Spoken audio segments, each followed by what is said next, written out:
आपेक्षिक वेग से संबंधित आंकिक प्रश्न। हमने कल देखा था आपेक्षिक वेग के बारे में।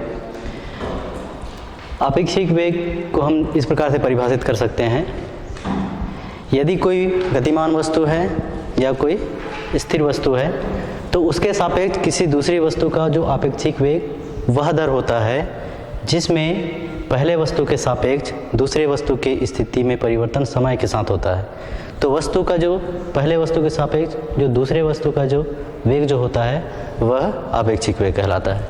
अब यदि मान लो एक वस्तु A है और दूसरी वस्तु B है, A का वेग मान लो V1 है और B का वेग मान लो V2 है, तो उस स्थिति में यदि हम V2 माइनस V1 ज्ञात कर रहे हैं, इसका मतलब होता है पहले वस्तु के सापेक्ष दूसरे वस्तु का आपेक्षिक वेग। तो V2 माइनस V1 कहलाता है पहले वस्तु के सापेक्ष दूसरे वस्तु का आपेक्षिक वेग। और जब हम V1 माइनस V2 ज्ञात करते हैं तो इसका मतलब होता है दूसरे वस्तु के सापेक्ष पहले वस्तु का आपेक्षिक वेग। तो पहले वस्तु का आपेक्षिक वेग दूसरे वस्तु के सापेक्ष ज्ञात करना हो तो हमें V1 माइनस V2 ज्ञात करना होता है, और जब हमको दूसरे वस्तु का आपेक्षिक वेग पहले वस्तु के सापेक्ष ज्ञात करना होता है तो उस स्थिति में हम V2 माइनस V1 ज्ञात करते हैं। अब इससे संबंधित कुछ आंकिक प्रश्न हैं, उसको हम देखते हैं। तो पहला प्रश्न लिखिए। प्रश्न पहला,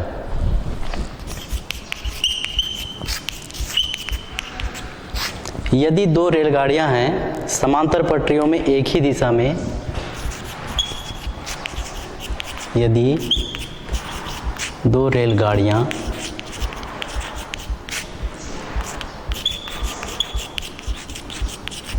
समांतर पटरी में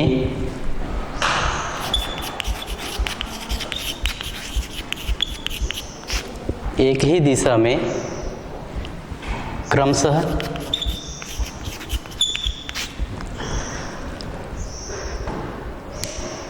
क्रमशः 80 किलोमीटर प्रति घंटा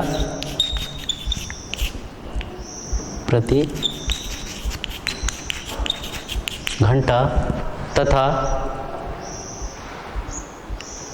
50 किलोमीटर प्रति घंटा तथा 50 किलोमीटर प्रति घंटा के वेग से गतिमान है।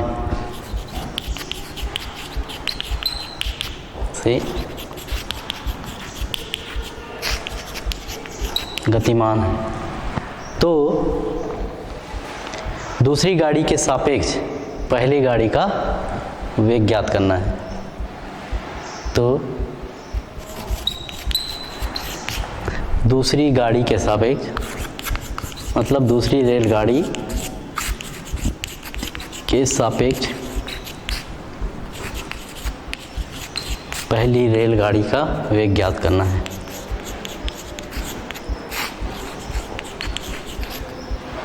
का वेग याद करो कीजिए।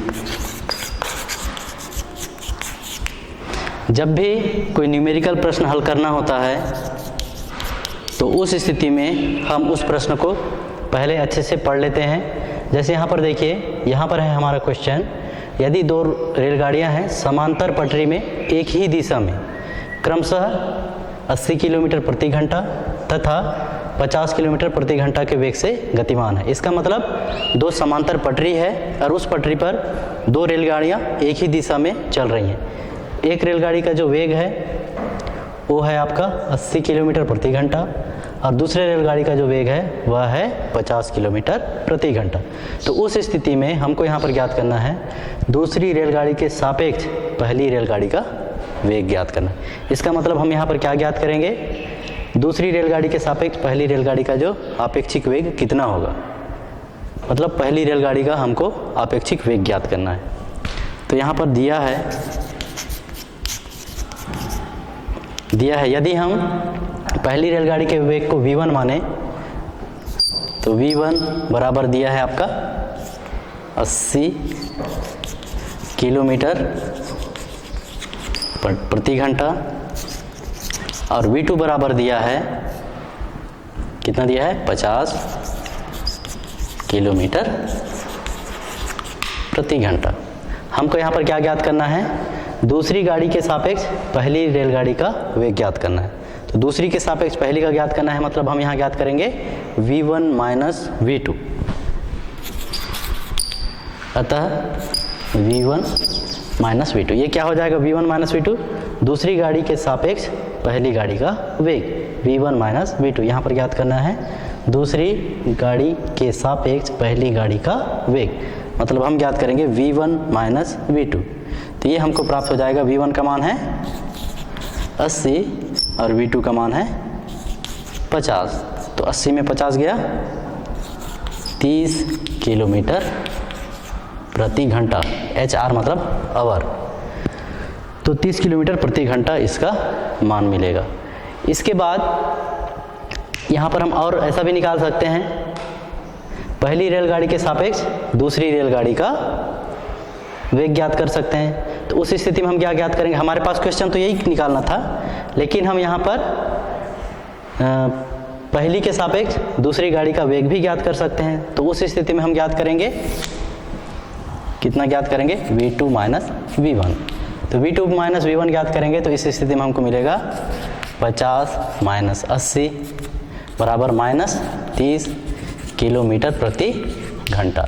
तो उस स्थिति में इसका मान ऋणात्मक होगा, क्योंकि यहाँ पर जो पहली रेलगाड़ी है उसका वेग अधिक है और दूसरी रेलगाड़ी का वेग कम है। तो उस स्थिति में पहली रेलगाड़ी के सापेक्ष दूसरी रेलगाड़ी का जब हम वेग ज्ञात करेंगे तो उसका मान हमको यहाँ पर ऋणात्मक मिलेगा, माइनस 30 किलोमीटर प्रति घंटा। हमारे क्वेश्चन में केवल यही पूछा गया था, हम चाहे तो उसका मान भी ज्ञात कर सकते हैं। इसके बाद एक और प्रश्न है, उसको भी देख लीजिए।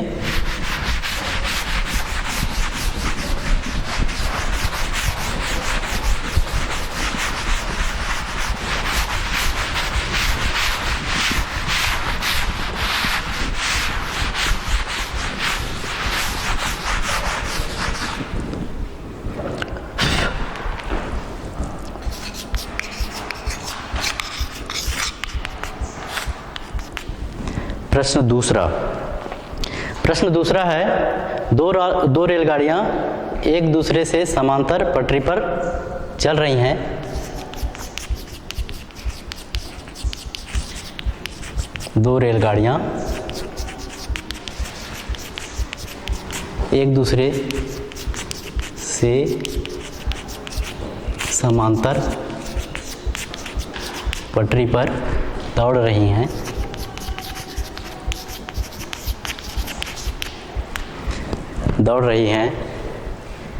पहली रेलगाड़ी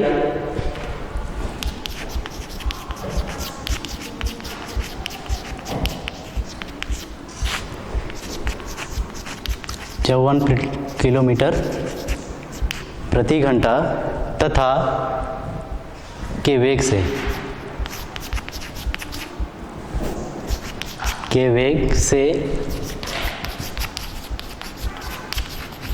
उत्तर की ओर तथा दूसरी रेलगाड़ी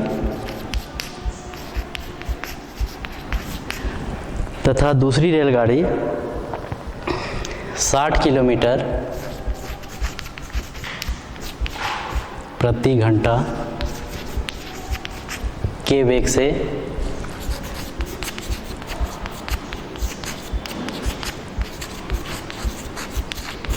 दक्षिण की ओर चल रही है। हमको यहाँ पर निम्न का मान ज्ञात करना है। पहला है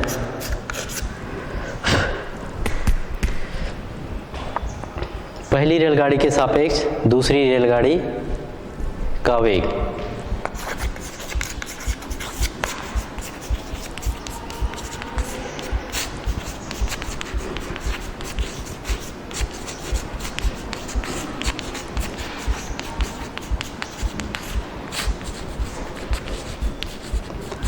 पहली रेलगाड़ी के सापेक्ष दूसरी रेलगाड़ी का वेग, और दूसरा ज्ञात करना है दूसरी रेलगाड़ी के सापेक्ष जमीन का वेग।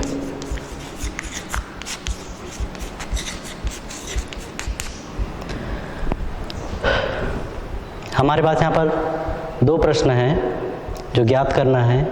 पहली रेलगाड़ी के सापेक्ष हमको दूसरी रेलगाड़ी का वेग ज्ञात करना है, साथ ही साथ दूसरी रेलगाड़ी के सापेक्ष जमीन का वेग भी ज्ञात करना है। तो यहाँ पर देखिए इसका हल।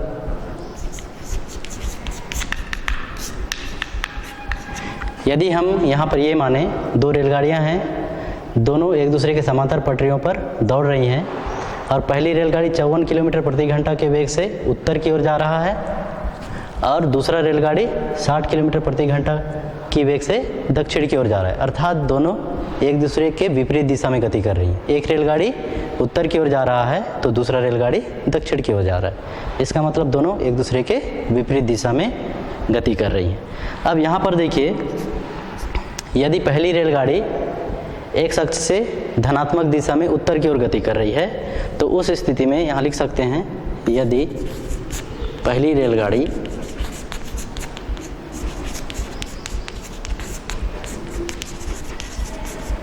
इस अक्ष में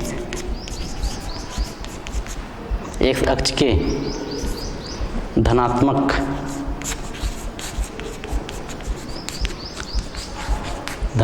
दिशा में गति करती है तो हम यहाँ पर इसको पहली रेलगाड़ी का जो वेग है उसको v1 लें तो v1 बराबर हमको मिलेगा 54 किलोमीटर प्रति घंटा। और जो दूसरा रेलगाड़ी है वह एक अक्ष के कौन सी दिशा में गति करेगी? ऋणात्मक दिशा में गति करेगी तथा दूसरी रेलगाड़ी का वेग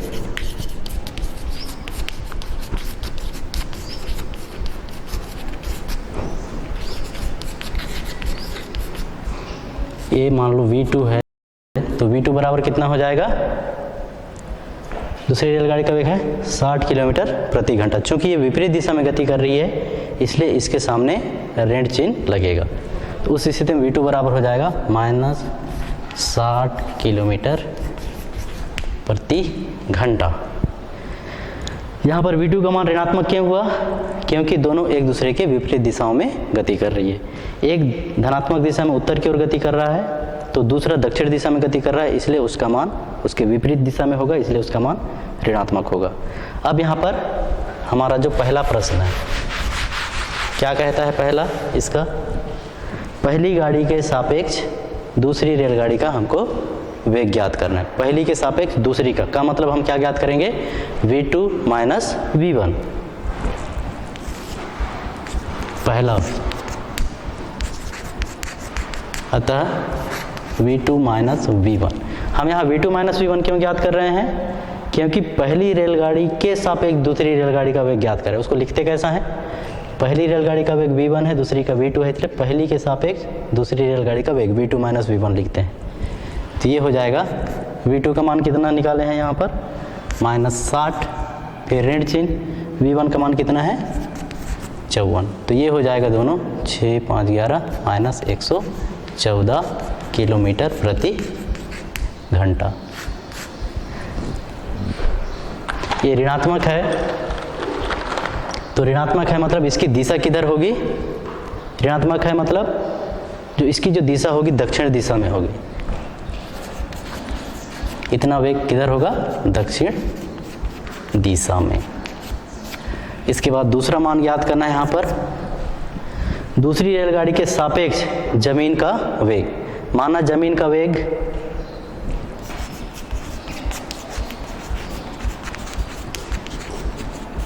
इसको मान लेते हैं VE अर्थ के बराबर है। माना जमीन का वेग VE है, अतः VE का वेग कितना होगा? क्योंकि जमीन स्थिर है इसलिए जमीन का वेग कितना होगा? 0। तो यहाँ पर VE का मान कितना होगा? 0। और हमको ज्ञात करना है दूसरी रेलगाड़ी के सापेक्ष वेग ज्ञात करना है। किसका? जमीन का वेग। तो उस स्थिति में हम उसको लिखेंगे कैसा? जमीन का वेग ज्ञात करना है इसलिए VE माइनस दूसरी रेलगाड़ी का वेग कितना है? V2। तो इसको हम लिखेंगे इस प्रकार। हमको ज्ञात करना है VE माइनस V2। VE का मान 0 है, 0 माइनस V2 का मान कितना है? दूसरी रेलगाड़ी का वेग है V2 बराबर -60, तो माइनस 60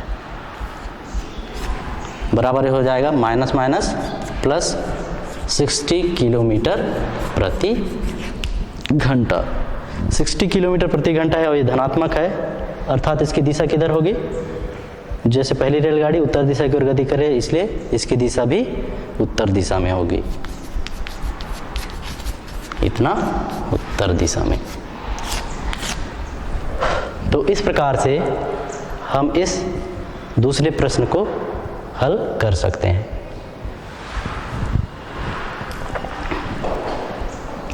इसके बाद देखते हैं हम, हमारा अगला टॉपिक है परिवर्ती सरल रेखी गति।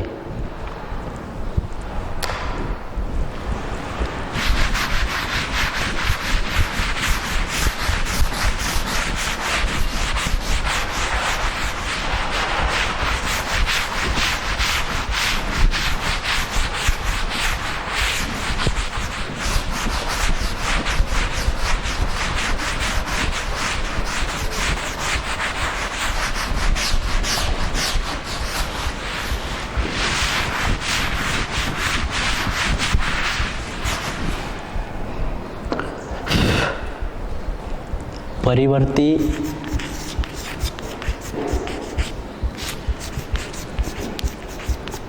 सरल रेखीय गति। नाम से ही स्पष्ट है, परिवर्ती सरल रेखी गति।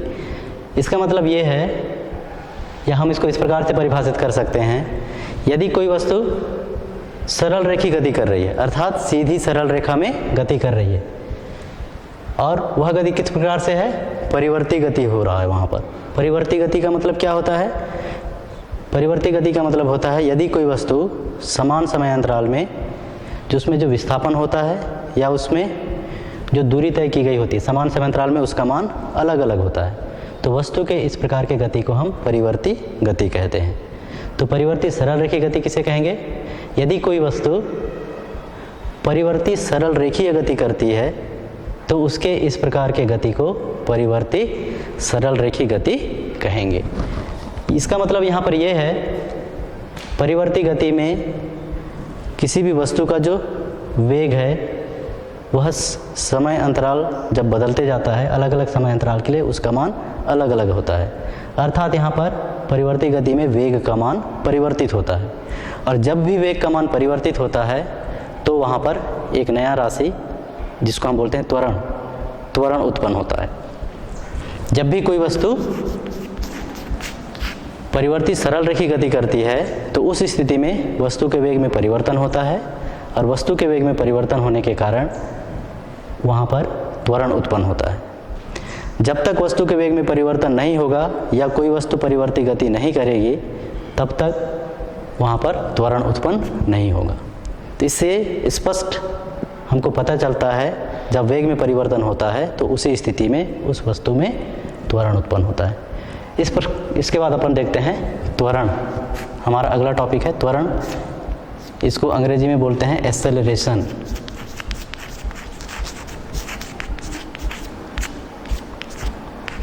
इस प्रकार के जब भी कोई नई भौतिक राशि का मान हमको पता चलता है तो हमें उसका अंग्रेजी नाम भी पता होना चाहिए। तो त्वरण अभी मैंने बताया, त्वरण कब उत्पन्न होता है? जब कोई वस्तु परिवर्ती गति करती है और उसके वेग में परिवर्तन होता है, तो उस स्थिति में वहाँ त्वरण उत्पन्न होता है। अब त्वरण किसे कहते हैं? तो समय के साथ जो वेग में परिवर्तन की जो दर है उसे त्वरण कहा जाता है। समय के साथ वेग में जो परिवर्तन होता है उसे त्वरण कहते हैं। या दूसरे शब्द में ऐसा भी बोल सकते हैं, त्वरण वेग में परिवर्तन और जो समय अंतराल है उसका अनुपात होता है। तो त्वरण बराबर क्या फार्मूला मिल जाएगा?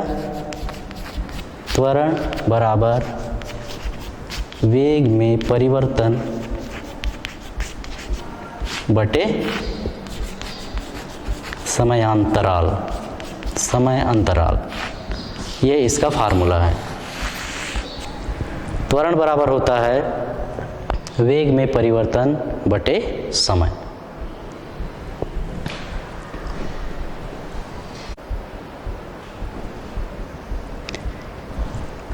तो त्वरण बराबर होता है वेग में परिवर्तन बटे समय अंतराल।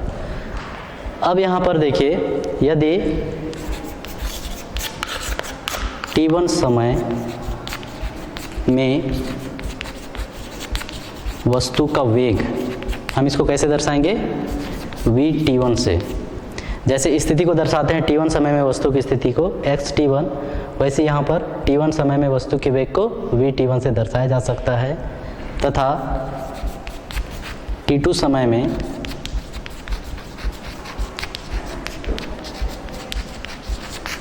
वस्तु का वेग v_t2 है। तो त्वरण को स्मॉल a से दर्शाते हैं, त्वरण को हम स्मॉल a से दर्शाते हैं। तो a बराबर हो जाएगा वेग में परिवर्तन। तो वेग में परिवर्तन का मतलब क्या है, अंतिम वेग माइनस प्रारंभिक वेग। तो अंतिम वेग यहाँ पर कितना हो जाएगा, t2 समय में जो वेग है v_t2 minus v_t1, v_t2 minus v_t1 बटे समय अंतराल कितना हो जाएगा, t2 माइनस t1। या इसी को हम आगे लिख सकते हैं, a बराबर वेग में परिवर्तन को लिखा जाता है डेल v बटे डेल t। तो ये जो फार्मूला है a बराबर डेल v बटे डेल t, अर्थात वेग में परिवर्तन बटे समय अंतराल वस्तु के त्वरण के बराबर होता है। तो a बराबर मिलता है हमको डेल v बटे डेल t। इसके बाद हम देखते हैं इसका मात्रक क्या होगा। जब भी कोई नई भौतिक राशि होती है हमें प्राप्त, तो उसके लिए हम उसकी परिभाषा, उसका सूत्र, उसके मात्रक और उसके विमीय सूत्र, कम से कम ये जो 3-4 बातें हैं उनको याद रखना बहुत ज़रूरी होता है। पहली बात उसका डेफिनेशन या परिभाषा, दूसरा उसका मात्रक, तीसरा उसका फार्मूला, फिर मात्रक और उसके बाद उसका विमीय सूत्र।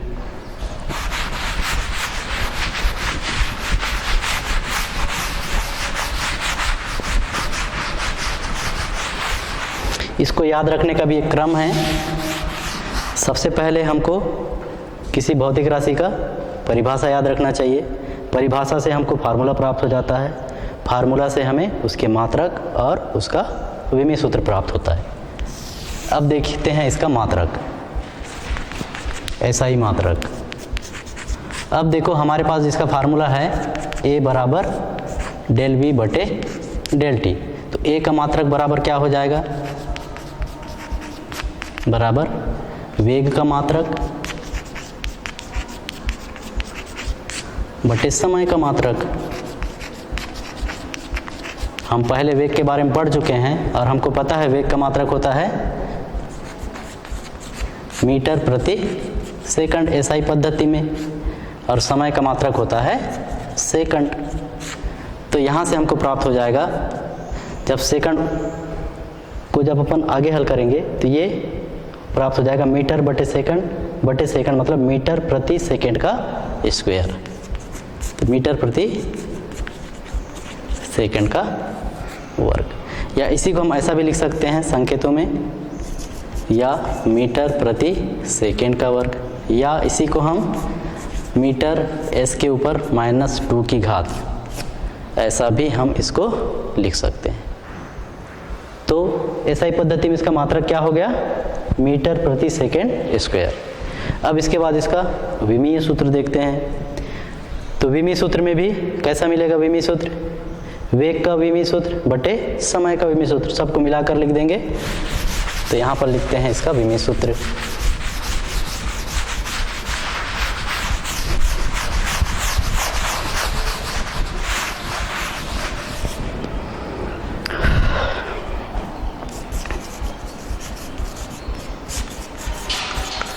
विमीय सूत्र, विमीय सूत्र भी हमें इसके सूत्र से प्राप्त होता है।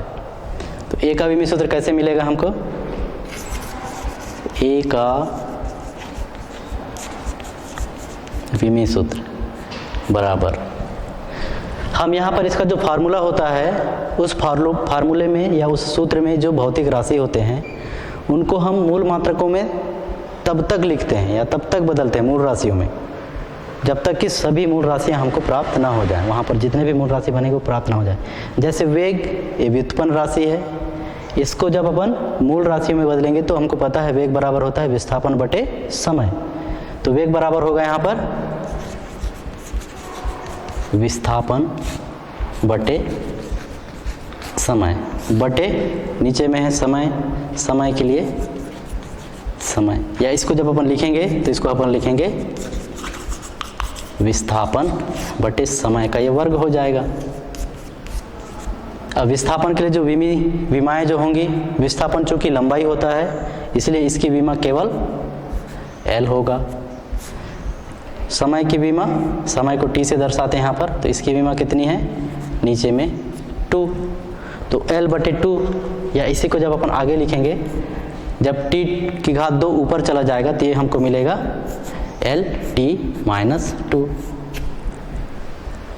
लेकिन हम जब विमी सूत्र लिखते हैं तो वहाँ कम से कम 3 जो मूल राशियाँ जो हैं, एक तो उसका द्रव्यमान, लंबाई और समय, तीनों को व्यक्त करते हुए हम उसको कैपिटल ब्रैकेट में करके लिखते हैं। द्रव्यमान को हम कैपिटल M से डिनोट करते हैं। इस प्रकार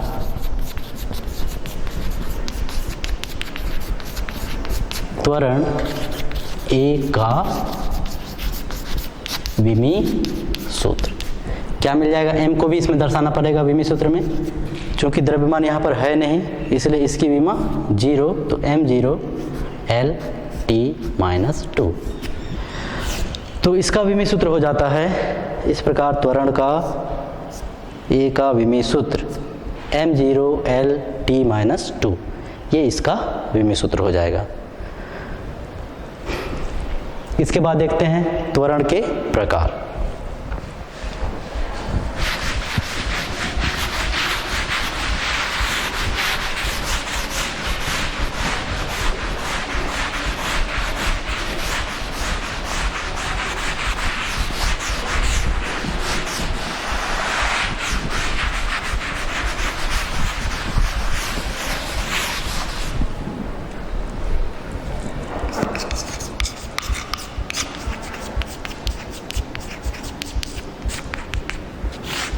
हम त्वरण के प्रकार को 2 प्रकार से बांट सकते हैं। एक होता है एक समान त्वरण या नियत त्वरण,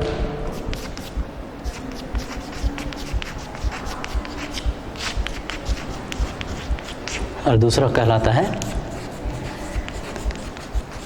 परिवर्ती त्वरण। एक समान त्वरण को हम कैसे परिभाषित करेंगे, यदि कोई वस्तु परिवर्ती सरल रेखी गति कर रही है और वहाँ वेग में परिवर्तन एक समान हो, यदि कोई वस्तु परिवर्ती सरल रेखी गति कर रही हो और वहाँ वेग में परिवर्तन एक समान हो, तो उस समान मतलब इसका मतलब ये होगा वेग में परिवर्तन एक समान का मतलब समान समय अंतराल में जो वेग में परिवर्तन का जो मान होगा यदि वह एक समान है तो उस स्थिति में उसके त्वरण को हम कहेंगे एक समान त्वरण। उसके बाद परिवर्ती त्वरण किसे कहेंगे, यदि कोई वस्तु परिवर्ती सरल रेखी गति कर रही हो और वहाँ वेग में परिवर्तन यदि असमान है, परिवर्तनशील है, तो उस स्थिति में वहाँ पर जो त्वरण होगा उसे हम कहेंगे परिवर्ती त्वरण।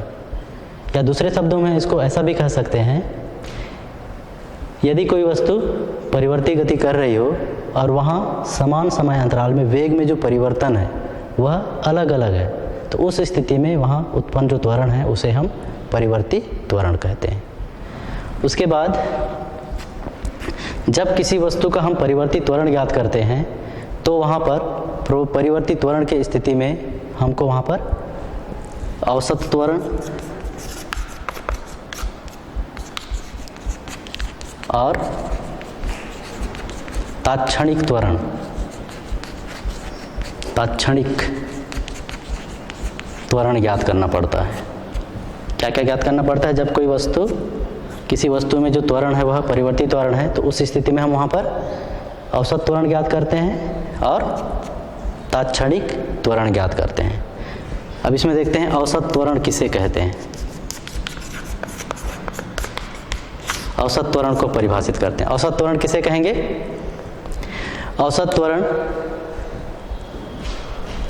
यदि कोई वस्तु परिवर्ती गति कर रही है तो उस स्थिति में जो वेग में परिवर्तन, कुल वेग में परिवर्तन और जो कुल समय अंतराल है उसका जो अनुपात है उसे हम औसत त्वरण कहेंगे, और उसको हम दर्शाएंगे ए एवरेज, ए बी मतलब average, A small A V average बराबर ये होगा इसमें जो कुल वेग में परिवर्तन जो होगा, कुल वेग में परिवर्तन कितना होता है, कुल वेग में परिवर्तन होगा v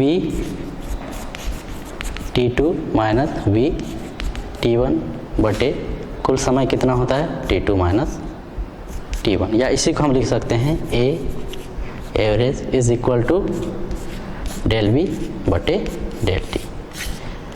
उस स्थिति में हम औसत त्वरण ज्ञात करते हैं। इसके बाद है तात्क्षणिक त्वरण।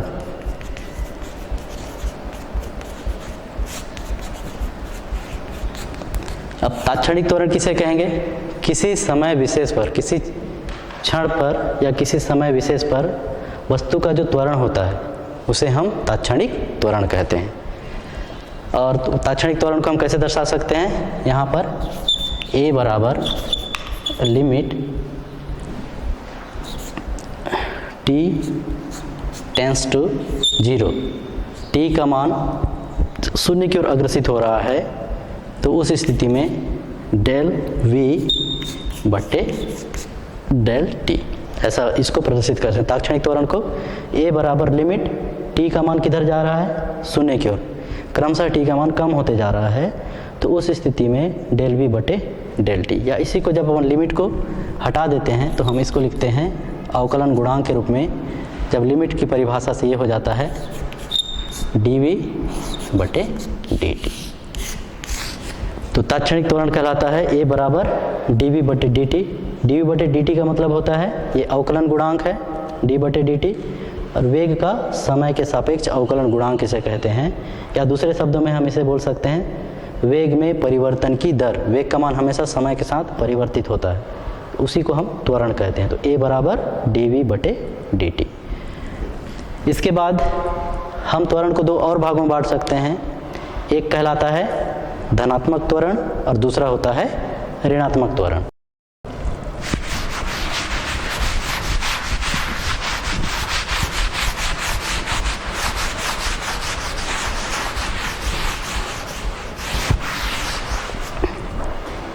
जैसे यहाँ पर देखिए, अभी हमने देखा जैसे त्वरण को हमने, त्वरण के प्रकार दो प्रकार माने।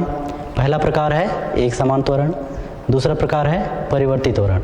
इसी प्रकार से हम त्वरण को और दो और भागों में बांट सकते हैं, एक कहलाता है धनात्मक त्वरण और दूसरा इसका है प्रकार ऋणात्मक त्वरण। ऋणात्मक त्वरण को मंदन भी बोलते हैं,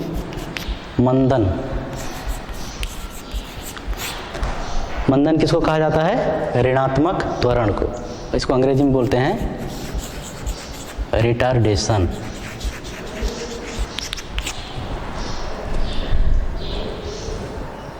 अब धनात्मक त्वरण किसे कहेंगे, यदि किसी वस्तु का जो वेग में परिवर्तन जो हो रहा है वह किस प्रकार का हो, वेग क्रमशः बढ़ते जाए, तो उस स्थिति में जो त्वरण उत्पन्न होगा उसे हम धनात्मक त्वरण कहेंगे। तो किसी वस्तु का वेग कब बढ़ता है, इसका एक आध एग्जाम्पल बता सकते हैं हम। जैसे कोई वस्तु ऊपर से नीचे की ओर गिर रहा है, तो उस स्थिति में उस वस्तु का वेग बढ़ता है। यदि कोई वस्तु को हम एक मीनार की चोटी से नीचे गिराएं तो उसका वेग क्रमशः बढ़ते जाता है। तो इस प्रकार से यहाँ पर वेग में परिवर्तन हो रहा है, और यहाँ पर जो वेग में परिवर्तन के कारण जो त्वरण उत्पन्न हो रहा है हम उसे कहेंगे ऋणात्मक त्वरण। अब धनात्मक त्वरण। अब इसके बाद है दूसरा ऋणात्मक त्वरण। अब ऋणात्मक त्वरण किसे कहेंगे, यदि हम किसी वस्तु को नीचे से ऊपर की ओर फेंकें, यदि हम किसी वस्तु को नीचे से ऊपर की ओर फेंकें तो उस स्थिति में क्या होगा, नीचे से जब ऊपर की ओर फेंकते हैं किसी वस्तु को तो वह उस वस्तु का वेग धीरे धीरे कम हो जाता है और फिर से वह नीचे गिर जाता है। तो इस स्थिति में क्या हो रहा है, जब किसी वस्तु को हम नीचे से ऊपर की ओर फेंकते हैं तो उसका वेग धीरे धीरे कम हो रहा है। तो वेग में परिवर्तन कैसे हो रहा है, वेग में कमी हो रहा है। तो उस स्थिति में जो त्वरण उत्पन्न होता है तो हम उसको ऋणात्मक त्वरण या मंदन कहते हैं। तो इस प्रकार से ये हो गया हमारा त्वरण की परिभाषा, त्वरण का फार्मूला, उसका सूत्र, उसका मात्रक, उसका विमेय सूत्र और उसके प्रकार। अगली कक्षा में हम एक समान त्वरित गति के बारे में पढ़ेंगे। तब तक के लिए ये आज का हमारा टॉपिक यहाँ पे कंप्लीट हो जाता है। धन्यवाद।